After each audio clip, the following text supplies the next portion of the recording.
Hi ನಮಸ್ತೆ friends, Vilasini hobbies ಚಾನಲ್ಗೆ ಸ್ವಾಗತ. ಇವತ್ತಿನ ವಿಡಿಯೋದಲ್ಲಿ ಒಂದು ಟಿಪ್ಸನ್ನು ಕೊಡ್ತೀನಿ. ನೀವು ಯೂಟ್ಯೂಬರ್ ಆಗಿದ್ದೀರಾ, 4-5 ವರ್ಷ ಆದವರಿಗೂ ಕೂಡ ಈ ಟಿಪ್ಸು ಯೂಸ್ ಆಗುತ್ತೆ, ಓಕೆನಾ? ಅವರು ಕೂಡ ಕೆಲವೊಂದು ತಿಳ್ಕೊಂಡಿರಲ್ಲ. ಹಾಗೆ ಈಗ ಸದ್ಯ ಯೂಟ್ಯೂಬ್ ಮಾಡ್ತಾ ಬಂದಿದ್ದೀರಾ ಅಂದರೆ ವಿಡಿಯೋ ಅಪ್ಲೋಡ್ ಮಾಡ್ತಾ ಬಂದಿದ್ದೀರಾ, ಅವರಿಗಂತೂ ಫುಲ್ ಯೂಸ್ ಆಗುತ್ತೆ ಅಂದ್ಕೊಂಡಿದ್ದೀನಿ. ಎಲ್ಲರೂ ಇದನ್ನು ಒಂದು ಸಲ ಟ್ರೈ ಮಾಡಿ.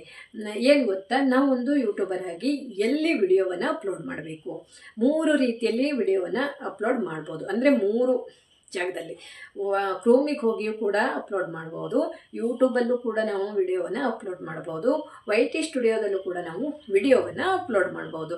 ಎಲ್ಲಿ ವಿಡಿಯೋವನ್ನು ಅಪ್ಲೋಡ್ ಮಾಡಿದರೆ ಬೆನಿಫಿಟ್ಸು, ಹಾಗೆ ಈಸಿಯಾಗಿ ನಾವು ಎಲ್ಲಿ ವಿಡಿಯೋವನ್ನು ಅಪ್ಲೋಡ್ ಮಾಡ್ಬೋದು ಅಂತ ತಿಳಿಸ್ತೀನಿ.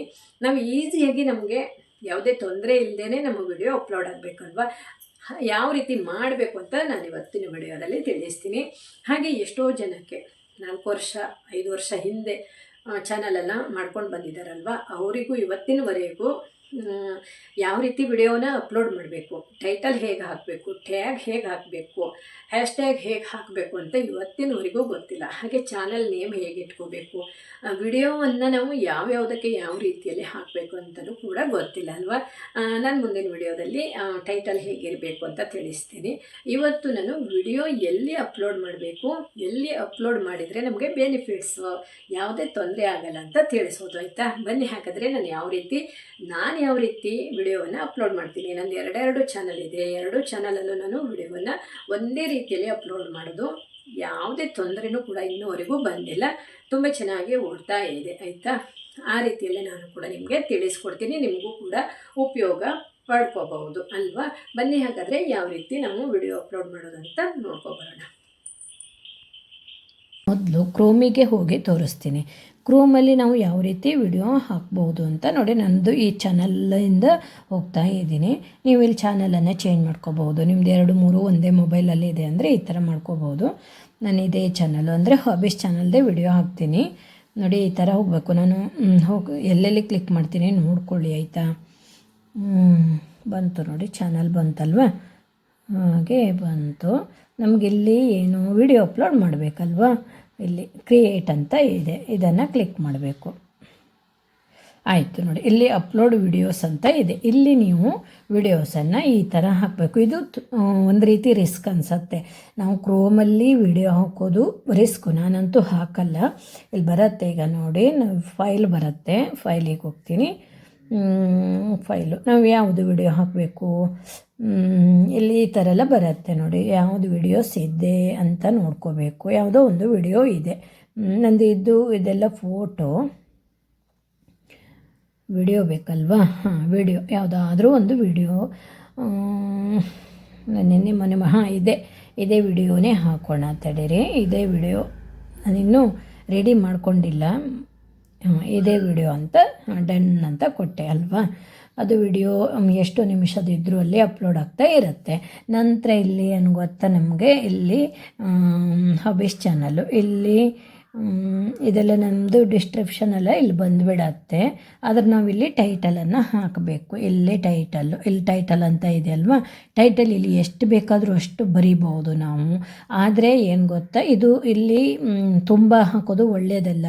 ಈಗಿಂದು ರೂಲ್ಸ್ ಪ್ರಕಾರ ಟೈಟಲ್ಗೆ ಎಷ್ಟು ಬೇಕೋ ಅಷ್ಟೇ ಹಾಕಬೇಕು. ಅಂದರೆ ಅಕ್ಷರಗಳು ಎಷ್ಟು ಬೇಕೋ ಅಷ್ಟು, ಆಯ್ತಲ್ವಾ. ನಂತರ ಇಲ್ಲಿ ನಮ್ಮದು ಸೆಲೆಕ್ಟು, ಈ ಥರ ಇಲ್ಲೆಲ್ಲವೂ ಇರುತ್ತೆ.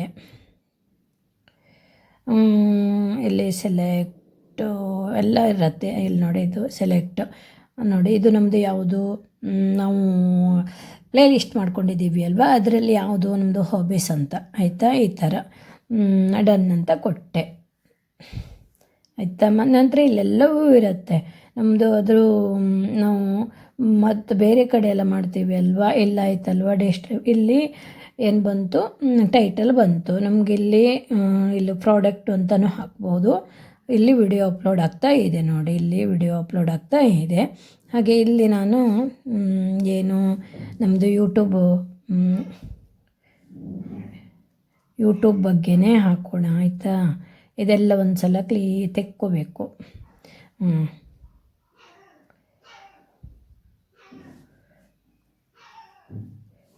ಯೂಟ್ಯೂಬ್ ಬಗ್ಗೆ ಏನು ನೀವು ಟೈಟಲನ್ನು ಬರ್ಕೊಂಡಿರ್ತೀರಿ ಅದನ್ನೇ ಹಾಕಬೇಕು. ನಾನು ಹೀಗೆ ಸುಮ್ಮನೆ ಹಾಕ್ತಾ ಇದ್ದೀನಿ. ಮಾಹಿತಿ ಈಗ ಎಷ್ಟು ಬೇಕು ಎಷ್ಟು, ಇಲ್ಲಿ 100 ಅಂತ ತೋರಿಸ್ತಾ ಇದೆ ನೋಡಿ.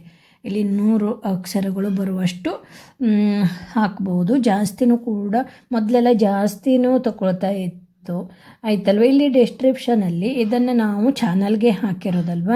ಇದು ನೋಡಿ, ನಮಸ್ತೆ ಫ್ರೆಂಡ್ಸ್, ನಾನು ವಿಲಾಸಿನಿ ಹಾಬೀಸ್ ಚಾನಲ್. ನಾನು ಹೊಸದಾಗಿ ಇದು ನಂದು ಚಾನಲ್ಗೆ ಹಾಕಿರೋದು ಇಲ್ಲಿ ಬಂದಿದೆ. ಇದು ಆಯ್ತಲ್ವ.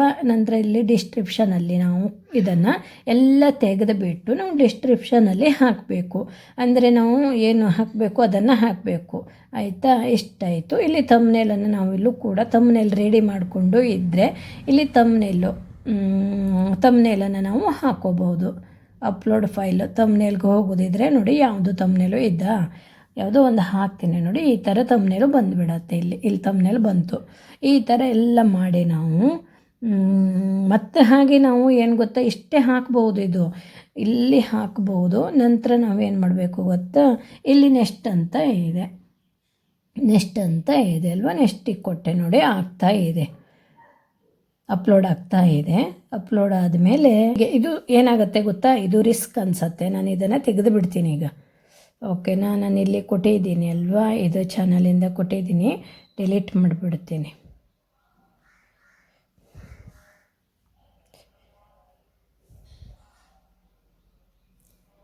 ಅಷ್ಟೇ. ಅದು ನಾವು ಈಗ ಬೇರೆ ಅಂದರೆ ವೈ.ಟಿ ಸ್ಟುಡಿಯೋದಿಂದನೂ ಅಪ್ಲೋಡ್ ಮಾಡ್ಬೋದಲ್ವ. ಅಲ್ಲಿ ಅಪ್ಲೋಡ್ ಮಾಡೋದು, ಯೂಟ್ಯೂಬಲ್ಲಿ ಅಪ್ಲೋಡ್ ಮಾಡೋದು ಎಲ್ಲವೂ ಕೂಡ ಒಂದೇ ರೀತಿ ಇರುತ್ತೆ. ಮೊದಲೇನಿತ್ತು ಕ್ರೋಮಲ್ಲಿ ಇದು ಡ್ರಾಪ್ಟ್ ಅಂತ ಉಂಟು. ನಾನು ಇದನ್ನು ಡಿಲೀಟ್ ಮಾಡ್ತೀನಿ. ಸುಮ್ಮನೆ ನಿಮಗೆ ಮಾಡಿ ತೋರಿಸಿರೋದು ನೋಡಿ. ಇಲ್ಲಿ ನಾನು ಅಷ್ಟು ಮಾಡಿದ್ದೀನಿ ಅಲ್ವ, ನೆಕ್ಸ್ಟ್ ಅಂತ ಬಂದಿತ್ತಲ್ವ, ಅದಷ್ಟು ಮಾಡಿ ನಾವು ನಂತರ ಬರೋದು ವೈ.ಟಿ ಸ್ಟುಡಿಯೋಗೆ ಬರಬೇಕಾಗತ್ತೆ. ಅದು ಮತ್ತು ಯೂಟ್ಯೂಬದ್ದು ಒಂದೇ ಥರ ಇರುತ್ತೆ. ಹಾಗಾಗಿ ಅಲ್ಲಿ ನಿಮಗೆ ರಿಸ್ಕ್ ಆಗತ್ತೆ. ಅದು ಏನು ಯಾವ್ಯಾವುದೋ ಒತ್ತಿದ್ರೆ ಎಲ್ಲೆಲ್ಲೋ ಹೋಗ್ಬೋದು ಅಲ್ವಾ. ಅದಕ್ಕೆ ಕ್ರೋಮಿಗೆ ಯಾವತ್ತೂ ಹೋಗೋದು ಒಳ್ಳೆಯದಲ್ಲ. ನಾನಂತೂ ಹೋಗಲ್ಲ. ಕೆಲವೊಬ್ಬರು ಕ್ರೋಮಲ್ಲೇ ವಿಡಿಯೋನ ಅಪ್ಲೋಡ್ ಮಾಡ್ತಾರೆ. ಅದು ಏನಾಗುತ್ತೆ, ನಾವು ಚಿಕ್ಕ ಅಕ್ಷರ ಇರುತ್ತಲ್ವ, ಅದು ನಾವು ಹಾಕ್ಲಿಕ್ಕೆ ಹೋದಾಗ ಮತ್ತು ಬೇರೆ ಈ ಕಡೆ ಹೋದರೆ ಕಷ್ಟ ಆಯಿತು. ನಾವು ಯೂಟ್ಯೂಬಲ್ಲಿ ಅಪ್ಲೋಡ್ ಮಾಡಬೇಕಾ, ಇದು ಈಸಿ ನೋಡಿ. ನಾನಂತೂ ಯೂಟ್ಯೂಬಲ್ಲೇ ಅಪ್ಲೋಡ್ ಮಾಡೋದು ನೋಡಿ. ವಿಡಿಯೋಗೆ ಹೋಯ್ತು. ನಾನು ಇಲ್ಲಿ ಯಾವ ವಿಡಿಯೋ ಹಾಕಬೇಕು ಅದೇ ವಿಡಿಯೋ ಹಾಕ್ತಾ ಇದ್ದೀನಿ. ಅದೇ ವಿಡಿಯೋ ಅಲ್ವಾ, ಇದೇ ಥರ ನೋಡಿ ಬಂತು ಅಲ್ವಾ. ಆಯಿತು. ಇಲ್ಲಿ ನಮಗೆ ಈಸಿಯಾಗಿ ಹಾಕ್ಬೋದು. ಇಲ್ಲಿ ನಾವು ಟೈಟಲನ್ನು ಏನು ಹಾಕಬೇಕು, ಯೂಟ್ಯೂಬ್ ಬಗ್ಗೆ ಮಾಹಿತಿ ಅಲ್ವಾ.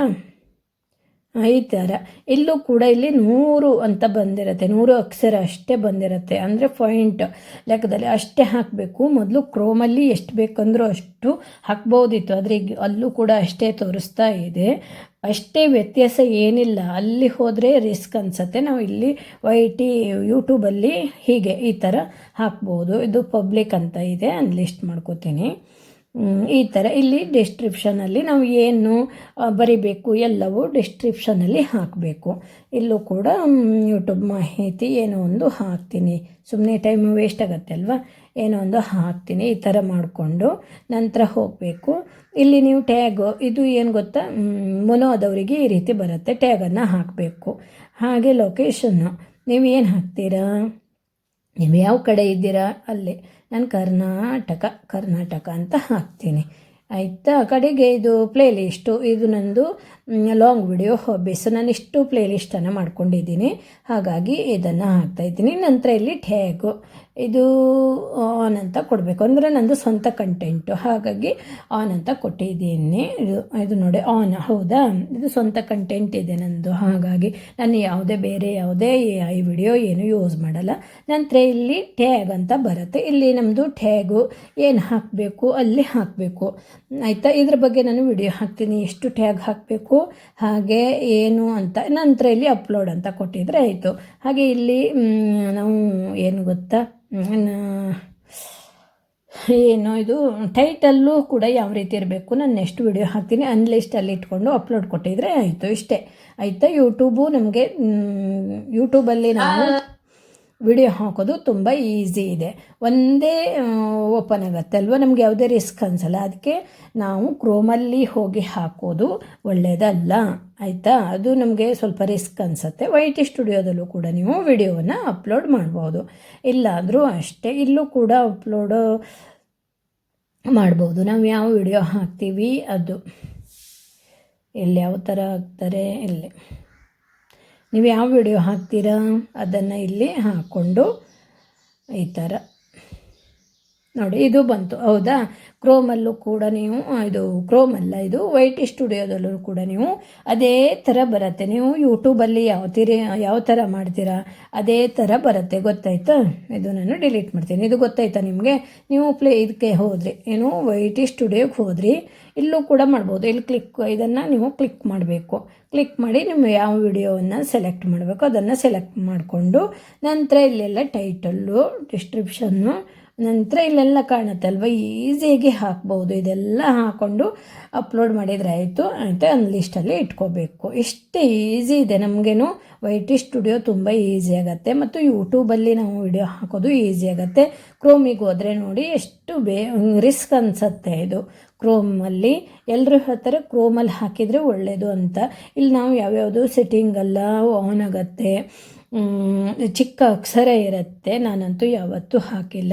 ಇಲ್ಲೆಲ್ಲ ನಾವು ಹಾಕೋದ್ರಿಂದ ಏನಾಗುತ್ತೆ, ಇದೆಲ್ಲ ನಾವು ನಮ್ಮದು ಯೂಟ್ಯೂಬಲ್ಲಿ ಏನು ಗೊತ್ತಾ, ಇದೆಲ್ಲ ನಾವು ರೆಡಿ ಇಟ್ಕೊಂಡಿರೋದು, ಸೆಟ್ಟಿಂಗ್ ಇಟ್ಕೊಂಡಿರೋದು. ಯಾವುದಾದ್ರೂ ಒಂದು ಕ್ಲಿಕ್ ಆಯಿತು ಅಂದರೆ ನಮಗೆ ಚೇಂಜ್ ಆಗಿಬಿಡತ್ತೆ, ಪ್ರಾಬ್ಲಮ್ ಆಗುತ್ತೆ. ಇದು ಬೇಡ, ನೀವು ಕ್ರೋಮಿಗೆ ಹೋಗಿ ಹಾಕೋದು ಬೇಡ. ಇದನ್ನು ಕ್ರಿಯೇಟ್ ಅಂತ ಒತ್ಕೊಂಡು ನೀವು, ಇದೆಲ್ಲ ರಿಸ್ಕ್ ಅನಿಸುತ್ತೆ ಅಲ್ವಾ. ನೋಡಿ, ಅಪ್ಲೋಡ್ ವಿಡಿಯೋ ಮಾಡಿಕೊಂಡು ನಂತರ ಯಾವ್ಯಾವುದೋ ಕ್ಲಿಕ್ ಆಗಿ ಏನೇನೋ ಪ್ರಾಬ್ಲಮ್ ಆಗೋದು ಬೇಡ, ಆಯಿತಾ. ಫೈಲಿಗೆ ಹೋಗುತ್ತೆ. ಕೆಲವೊಬ್ಬರು ಪರ್ಫೆಕ್ಟಾಗಿ ಮಾಡುವವರಿಗೆ ಓಕೆ, ಹೊಸದಾಗಿ ಯೂಟ್ಯೂಬನ್ನು ಮಾಡುವವರು ಇದು ಬೇಡ, ಕ್ರೋಮಲ್ಲಿ ಬೇಡ, ಎಲ್ಲವೂ ಒಂದೇ ಥರ ಇರುತ್ತೆ. ನಾವು ಈಸಿಯಾಗಿ ಯೂಟ್ಯೂಬಿಗೆ ಅಂದರೆ ಮತ್ತೊಮ್ಮೆ ಹೇಳ್ತಾ ಇದ್ದೀನಿ, ಯೂಟ್ಯೂಬಿಗೆ ಹೋಗೋದು ನಾವು ಈಸಿಯಾಗಿ ಮಾಡ್ಕೋಬೋದು. ಅದು ಎಲ್ಲವೂ ನೋಡಿ, ಯೂಟ್ಯೂಬಲ್ಲೂ ಮಾಡಿದ್ರೂ ಒಂದೇ, YT ಅದು ಕ್ರೋಮಲ್ಲಿ ಹೋಗಿ ಮಾಡಿದ್ರೂ ಒಂದೇ, ನಂತರ ಅದು ನಮ್ಮದು YT ಸ್ಟುಡಿಯೋದಲ್ಲಿ ಮಾಡಿದ್ರೂ ಒಂದೇ. ನಂತರ ನಾವು ಕ್ರೋಮಲ್ಲಿ ಹೋದರೂ ಕೂಡ YT ಸ್ಟುಡಿಯೋಗೆ ಬಂದು ಸರಿಯಾಗಿ ಸೆಟ್ಟಿಂಗನ್ನು ಮಾಡಲೇಬೇಕು ಅಂದರೆ ವಿಡಿಯೋದು, ಆಯಿತಾ. ಇವತ್ತಿನ ವಿಡಿಯೋ ಇಷ್ಟೇ ನೋಡಿ. ನಾನು ಎಷ್ಟು ಟೈಟಲ್ ಹೇಗಿರಬೇಕು ಎಲ್ಲವೂ ಕೂಡ ಹೇಳ್ತೀನಿ, ಆಯಿತಾ. ನೋಡಿದ್ರಲ್ವ, ತುಂಬ ಸಿಂಪಲ್ ಆಗಿದೆ. ನಾವು ಈ ರೀತಿ ವಿಡಿಯೋವನ್ನು ಅಪ್ಲೋಡ್ ಮಾಡಿದರೆ ನಮಗೆ ಯಾವುದು ತೊಂದರೆ ಬರಲ್ಲ. ಒಂದೊಮ್ಮೆ ತೊಂದರೆ ಬಂದರೂ ಕೂಡ ನಮಗೆ ಅಲ್ಲಿ ಗೊತ್ತಾಗ್ಬಿಡತ್ತೆ, ರಿಸ್ಕೇ ಇಲ್ಲ ಅಂತ ಹೇಳ್ಬೋದು. ಯಾವುದೇ ಟೆನ್ಷನ್ ಇಲ್ಲದೆ ನಾವು ವಿಡಿಯೋವನ್ನು ಈ ರೀತಿ ಅಪ್ಲೋಡ್ ಮಾಡ್ಬೋದು. ನೀವು ಕೂಡ ಇದೇ ರೀತಿ ಅಪ್ಲೋಡ್ ಮಾಡಿ, ಏನೂ ಪ್ರಾಬ್ಲಮ್ ಬರಲ್ಲ. ಹಾಗೆ ಯಾರಾದರೂ ಫಸ್ಟ್ ಟೈಮ್ ನಮ್ಮ ಚಾನಲ್ಗೆ ಬಂದರೆ ಸಬ್ಸ್ಕ್ರೈಬ್ ಮಾಡಿಕೊಂಡು ವಿಡಿಯೋ ನೋಡಿ, ಪಕ್ಕದಲ್ಲಿರೋ ಬೆಲ್ಲೈಕನನ್ನು ಒತ್ಕೊಳ್ಳಿ. ನಾನು ಯಾವುದೇ ವಿಡಿಯೋ ಹಾಕಿದರೂ ನಿಮಗೆ ನೋಟಿಫಿಕೇಷನ್ ಬರುತ್ತೆ, ನೀವು ಮೊದಲು ನೋಡ್ಬೋದು. ಹೆಚ್ಚು ಸಪೋರ್ಟ್ ಮಾಡಿದರೆ ನಾನು ಹೆಚ್ಚು ವಿಡಿಯೋವನ್ನು ಹಾಕ್ಬೋದು. ನಾನು ಮುಂದಿನ ವಿಡಿಯೋದಲ್ಲಿ ಟೈಟಲ್ ಹೇಗಿರಬೇಕು, ಯಾವ ರೀತಿ ಟೈಟಲನ್ನು ಹಾಕಬೇಕು ಅಂತ ಮುಂದಿನ ವಿಡಿಯೋದಲ್ಲಿ ತಿಳಿಸ್ತೀನಿ. ಎಲ್ಲರೂ ಕೂಡ ಯೂಟ್ಯೂಬಲ್ಲಿ ಬೆಳಿಬೇಕು, ಎಲ್ಲರೂ ಕೂಡ ಯೂಟ್ಯೂಬನ್ನು ಮಾಡಬೇಕು. ಇದರಿಂದ ತುಂಬ ಒಳ್ಳೆಯದು. ನಾವು ಮನೇಲಿ ಖಾಲಿ ಇರೋ ಬದಲು ಈ ರೀತಿ ಒಂದು ಚಟುವಟಿಕೆಯಲ್ಲಿ ಇದ್ದರೆ ನಾವು ಕೂಡ ಆರಾಮಾಗಿ ಇರ್ಬೋದು, ನಮ್ಮ ಹೆಲ್ತು ಕೂಡ ಚೆನ್ನಾಗಿರುತ್ತೆ ಅಲ್ವಾ. ಅದಕ್ಕೆ ನಾನು ಈ ರೀತಿ ವಿಡಿಯೋ ಎಲ್ರಿಗೂ ಯೂಸ್ ಆಗುತ್ತೆ ಅಂದ್ಕೊಂಡಿದ್ದೀನಿ. ನೀವು ಕೂಡ ಒಂದ್ಸಲ ಇದೇ ರೀತಿ ವಿಡಿಯೋವನ್ನು ಅಪ್ಲೋಡ್ ಮಾಡಿ, ಏನೂ ತೊಂದರೆ ಬರಲ್ಲ, ಓಕೆನಾ. Thank you. ನನ್ನ ವಿಡಿಯೋ ನೋಡಿದೆ ಎಲ್ರಿಗೂ ತುಂಬ ಹೃದಯದ ಧನ್ಯವಾದಗಳು. ಹಾಗೆ ಈ ವಿಡಿಯೋ ಇಷ್ಟ ಆದರೆ ಮಾತ್ರ ಒಂದು ಲೈಕನ್ನು ಕೊಡಿ, ಓಕೆನಾ. Thank you. ಮತ್ತೊಮ್ಮೆ ಹೇಳ್ತಾ ಇದ್ದೀವಿ ಎಲ್ರಿಗೂ ಬಾಯ್. ಮತ್ತೊಂದು ವಿಡಿಯೋ ಜೊತೆ ಮತ್ತೆ ಸಿಗ್ತೀನಿ, ಅಲ್ಲಿ ತನಕ ಬಾಯ್.